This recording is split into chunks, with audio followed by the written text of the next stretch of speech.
உங்கள் வாழ்க்கையில் ஒரு முறையாவது இந்த சதுரகிரிக்கு வந்து பாருங்கள். விருதுநகர் மாவட்டம் தானிப்பாறைங்கிற ஊரில் தானே சதுரகிரி மலை இருக்குது. சதுரகிரி மலைக்கு நீங்கள் வர மாதிரி இருந்த எந்த ஊரில் இருந்தாலும் சரி, மதுரை மாட்டுத்தாவணி பஸ் ஸ்டாண்டுக்கு வந்தீங்கன்னா அங்கேயே தானிப்பாறை பஸ் இருக்கும். அப்படி இல்லைன்னா உங்கள் ஃபேமிலியோட கார் இல்லைன்னா வேனில் வந்தீங்கன்னா அங்கே கார் பார்க்கிங் பெரிய இடமா ஒன்று இருக்குது. சதுரகிரியில் அன்னதானத்துக்கு பஞ்சமே இல்லைங்க. மலை அடிவாரத்துலேயும் அன்னதானம் வழங்குவாங்க, மலை மேலேயும் அன்னதானம் வழங்குவாங்க.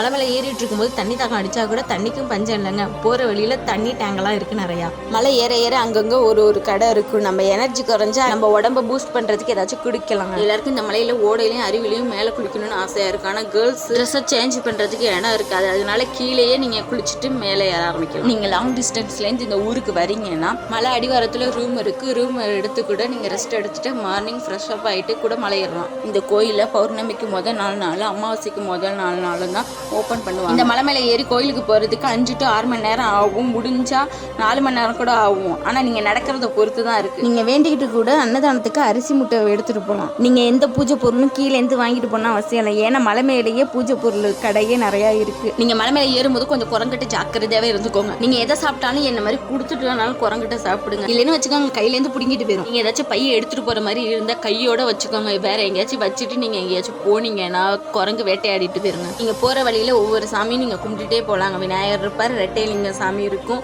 வனதுர்க்கி அம்மன் இருப்பாங்க. எல்லாத்தையும் நீங்கள் பொறுமையாக சாமி கும்பிட்டு பொறுமையாக எல்லாம் இயற்கையோட அழகை ரசிச்சுக்கிட்டே ஏறி பாருங்க. அது ஒரு ஃபீலிங்காக இருக்கும். கீழே ஒரு பைப் லைன் போதில்லைங்க, அதுதாங்க குடி தண்ணி, பியூரிஃபை தண்ணி மாதிரியே இருக்கும். இப்போ நான் ஏறிட்டு இருக்க பாறை பேர் பச்சரிசி பாறை. பேருக்கு தகுந்த மாதிரியே இந்த பாறை எல்லாம் பச்சரிசி மாதிரியே இருக்குங்க. நீங்கள் மலை மேலே ஏறும்போது பார்த்து கேர்ஃபுல்லாக பொறுமையாக ஏறுங்க. இங்கே வர மக்கள் அனைவருமே மாதம் பௌர்ணமி அமாவாசைக்கு வராங்க. அப்படி இல்லைன்னா ஒரு வருஷம் கழிச்சு வராங்க. இந்த பாறையை பார்த்தாவே போதுங்க, கோயில் கிட்ட வந்துட்டோங்க. ரைட் சைடு சுந்தரமகாலிங்க சுவாமியும், லெஃப்ட் சைடு சந்தனமகாலிங்க சுவாமியும் இருக்குங்க. சந்தனமகாலிங்க சுவாமிக்கு இன்னும் கொஞ்சம் மலை ஏறணும்.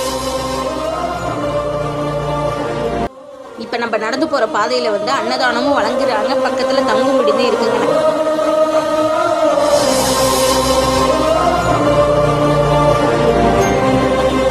இந்த சதுரகிரி பயணம் உங்களுக்கு பிடிச்சிருந்துச்சுன்னா சப்ஸ்கிரைப் பண்ணுங்க. மறக்காம பெல் ஐக்கானையும் ஆல்னு கொடுத்துருங்க. லைக் பண்ணிடுங்க, ஷேர் பண்ணிடுங்க. பாய்.